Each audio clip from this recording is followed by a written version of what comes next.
तरह से बिहार में एक समय था कि महिला को बेड तक डिलीवरी के समय नहीं मिलते थे, उसको बाहर प्रसव करना पड़ता था। उन दलित लोगों को, पिछड़े लोगों को, महिलाओं को सबसे पहले स्वास्थ्य के लिए आगे बढ़ाना चाहिए, जो सच में इसकी जरूरतमंद है। जो घर का औरत को ही सम्मान नहीं देना चाहते हैं, घर का बहू को सम्मान नहीं दे पाते हैं। उत्तर प्रदेश में देखा है कि कैसे एक राजनेता ने मुख्यमंत्री पद सौंप दिया था अपने बेटे को। अच्छा ओके, उस आरजेडी के बात बोल रहे हैं जिनका चारा घोटाला, मतलब गाय का चारा भी खा लिया था। वो आरजेडी आरोप लगा रही है जिनके बेटे मुख्यमंत्री, उप मुख्यमंत्री 9वीं पास होकर भी बने। पंजा छाप मुख्यमंत्रियों को देखा है, प्रधानमंत्रियों को देखा है या फिर विधायकों को देखा है, और बाद में पता चलता है कि वो पुल 10 साल या 20 साल बाद गिर गया तो वो व्यक्ति कह रहा है कि हमारी कमी नहीं है, इसका मेंटेनेंस सही से नहीं रखा गया।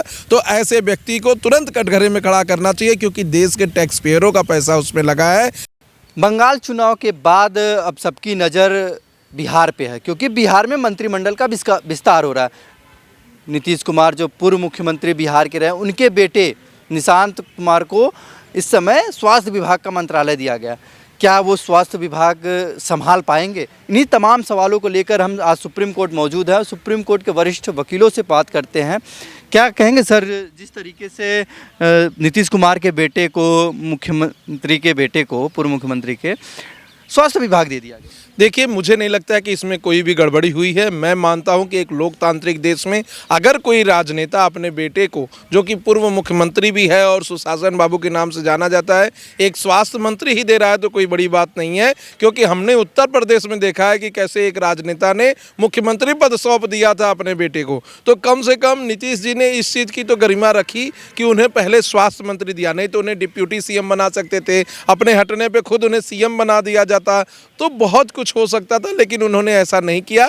और मैं जिस तरीके से देख रहा हूँ, नीतीश जी के बेटे पूरे बिहार में घूमने की बात कर रहे हैं, घर घर जाने की बात कर रहे हैं, तो एक स्वस्थ लोकतांत्रिक देश में बहुत ही अच्छा कदम उठा रहे हैं। इस पर कोई को गुरेज नहीं होना चाहिए कि कौन मंत्री बन रहा है, कौन मुख्यमंत्री, कौन स्वास्थ्य मंत्री बन रहा है, क्योंकि जो पार्टी मेजॉरिटी में है कॉन्स्टिट्यूशन के हिसाब से वो अपने डिसीजन ले सकती है। अभी कैबिनेट विस्तार में अगर उन्हें हेल्थ मिनिस्टर बनाया गया तो बहुत अच्छी बात है। मैं मानता हूँ कि उन्हें पूरे तन मन धन के साथ बिहार की जनता के लिए लगना चाहिए और बिहार में उन जिलों को चिन्हित करना चाहिए जिन जिलों में स्वास्थ्य की ज़्यादा समस्या है। उसके बाद उन दलित लोगों को, पिछड़े लोगों को, महिलाओं को सबसे पहले स्वास्थ्य के लिए आगे बढ़ाना चाहिए, जो सच में इसकी ज़रूरतमंद है।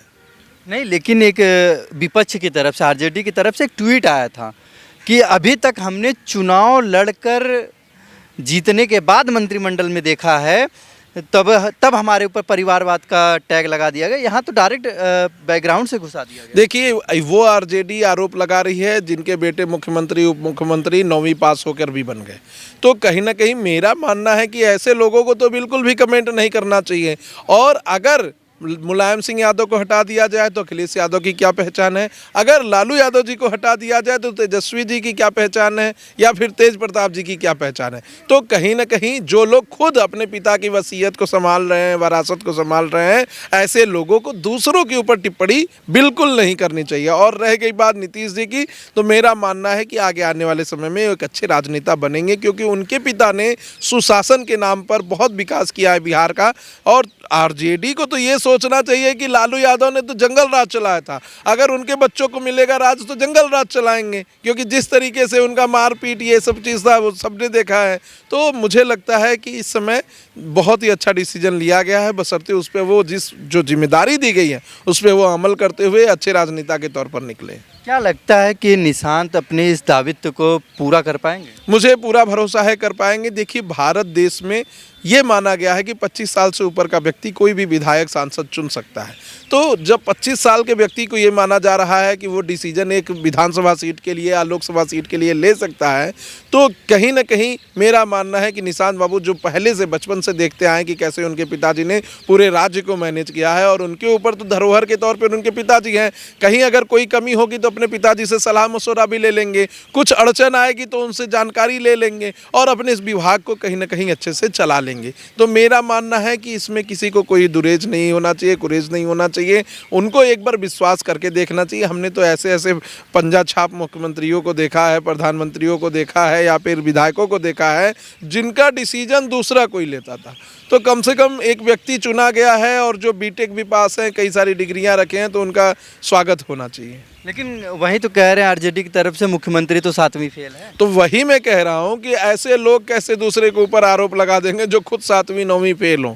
और ऐसे लोग जिनको कि पूरे पढ़ने की आज़ादी मिली, जिनको पूरी सुविधाएं मिली, वो अगर 9वीं फेल हैं तो फिर नॉर्मल व्यक्ति तो हो ही सकता है। नहीं, यही सवाल उठता है ना कि बार बार विपक्ष भी सरकार उठाती है, सरकारों पे उठाती है, और सरकार विपक्ष पे उठा रही है कि परिवारवाद परिवारवाद परिवारवाद। लेकिन 7वीं फेल 8वीं फेल, यहाँ पे बिहार के जो मुख्यमंत्री हैं सम्राट चौधरी, उनको भी 7वीं फेल कहा जा रहा है। अगर परिवारवाद रहता तो निशान जी को डायरेक्ट मुख्यमंत्री बना देना चाहिए था, नहीं मुख्यमंत्री तो डिप्यूटी सीएम बना देना चाहिए था। लेकिन वो तो मुख्यमंत्री और डिप्यूटी सीएम नहीं बने। तो लोगों को समझना कि परिवारवाद की बात नहीं, जनता का विकास करने की बात है, लोक भावना की बात है और गरीब जनता के बीच में जाने की बात है। मैं मानता हूं कि जैसे विदेशों में होता है, जो बड़े लोग होते हैं, जो बहुत बड़े साइंटिस्ट होंगे, डॉक्टर होंगे, उनके बच्चों को आगे बढ़ाया जाता है क्योंकि लोग मानते हैं कि डीएनए और जीन रूपांतरित होकर समाज में फिर से जाएगा और विकास करेगा। तो ऐसे राजनेताओं को भी आगे अपने बच्चों को बढ़ाना चाहिए, जो हो सकता है कि आगे चलकर जैसे नीतीश बाबू ने नाम किया पूरे बिहार में, वैसे हो सकता है निशान जी पहले बिहार में नाम करें फिर देश में नाम करें। एक सवाल और उठाते हैं, क्योंकि बिहार से हाल ही में बिहार को इस समय रिकॉर्ड तोड़ पुल तोड़ने के नाम पे जाना जा रहा है, क्योंकि अभी हाल ही में फिर एक पुल टूट रहा है, गिर गया। तो क्या इतना भ्रष्टाचार के बावजूद भी बीजेपी की सरकार बन गई, क्या कहेंगे? देखिए, मैं मानता हूं कि जो ये लोग आरोप लगाते हैं कि पुल गिर गया या किसी की हत्या हो गई या कुछ हो गया, तो ऐसे लोग जो उसमें हों, चाहे वो पुल 20 साल बाद क्यों न गिरा हो, ऐसे लोगों को तुरंत जेल में डालना चाहिए, किसी की भी सरकार हो। ऐसा नहीं है कि आज किसी ने पुल बना दिया और कॉन्ट्रैक्ट ले लिया कि ये पुल 100 साल तक चलेगा, इसकी आयु 100 साल है, और बाद में पता चलता है कि वो पुल 10 साल या 20 साल बाद गिर गया, तो वो व्यक्ति कह रहा है कि हमारी कमी नहीं है, इसका मेंटेनेंस सही से नहीं रखा गया। तो ऐसे व्यक्ति को तुरंत कटघरे में खड़ा करना चाहिए, क्योंकि देश के टैक्स पेयरों का पैसा उसमें लगा है। जब आपको कॉन्ट्रैक्ट देते वक्त ये बता दिया गया था भली भांति कि ये पुल ऐसा बनाइए कि इसकी उम्र 50 साल 100 साल हो, और उसके पहले ही अगर वो चला जाता है तो उसको जेल भेजना चाहिए, कड़ी से कड़ी सजा देनी चाहिए। विदेशों में जब आप देखेंगे, चाइना या फिर अमेरिका में, तो ऐसे लोगों के ऊपर बहुत बड़े अभियोग चलाए जाते हैं। क्या कहेंगी मैम कि निशांत को इस समय स्वास्थ्य मंत्रालय दे दिया गया है और विपक्ष बार बार आरोप लगा रहा है कि बैक दरवाजे से उनको एंट्री कराई जा रही है? मैं तो उसको शुभकामनाएं देते हैं और उम्मीद भी करते हैं कि वो स्वास्थ्य विभाग को अच्छा से निभाएंगे उस डिपार्टमेंट को। और स्वास्थ्य की जिस तरह से बिहार में एक समय था कि महिला को बेड तक डिलीवरी के समय नहीं मिलते थे, उसको बाहर प्रसव करना पड़ता था, और जिस तरह से वहाँ पे नीतीश कुमार का एक जंगल राज से बाहर आके, जब जंगल राज ही नहीं बोलेंगे, जंगल राज में भी, जंगल में भी जो एनिमल होता है, पशु होता है, उसका भी एक सिस्टम होता है, उस सिस्टम में वो चलता है। और यहाँ पे कोई सिस्टम नाम का नहीं था। जो जाते थे लालू, वो जो जाते थे उसका साला साधु, और जो ये लोग चाहते थे वही होता था। इसको उठाओ, उसको मारो, उसको जला, उसको काटो, यही राजनीति था। विकास का नाम पे कुछ भी नहीं था, लूटमारी था। तो वहाँ से जो आज है कि दिन दहाड़े वहाँ पे लड़की लोग रास्ता में नहीं घूम पाते थे, घर में सुरक्षित नहीं था।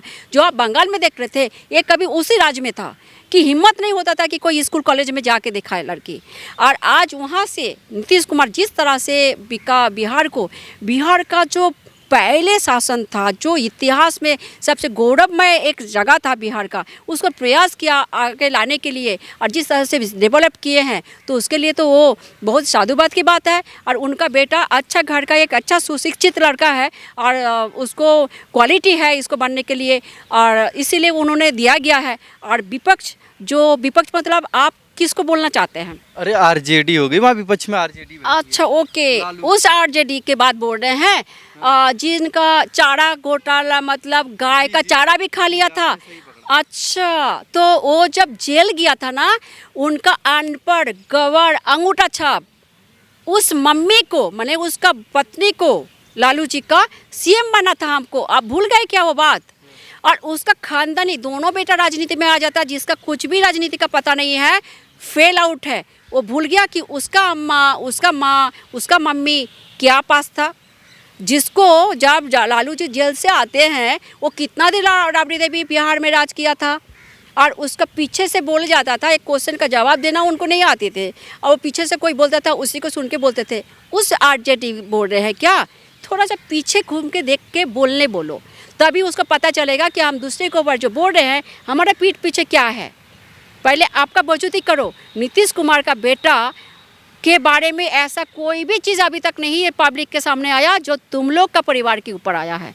तो इसीलिए आज तुम्हारा घर का बहू भी आरोप लगा रहा है कि तुम लोग कैसे हैं। तो मैं इसीलिए बोली ये बात, क्योंकि ना समाज के लिए किया ना अपना घर बचाने के लिए कोई किया। जो घर का औरत को ही सम्मान नहीं देना चाहते हैं, घर का बहू को सम्मान नहीं दे पाते हैं, जो आपने इस तरह से गंदा राजनीति करके आया, उसका कोई अधिकार नहीं है किसी के ऊपर कमेंट करने के लिए। उसके पहले 100 बार सोचे, उसके बाद कुछ बोले।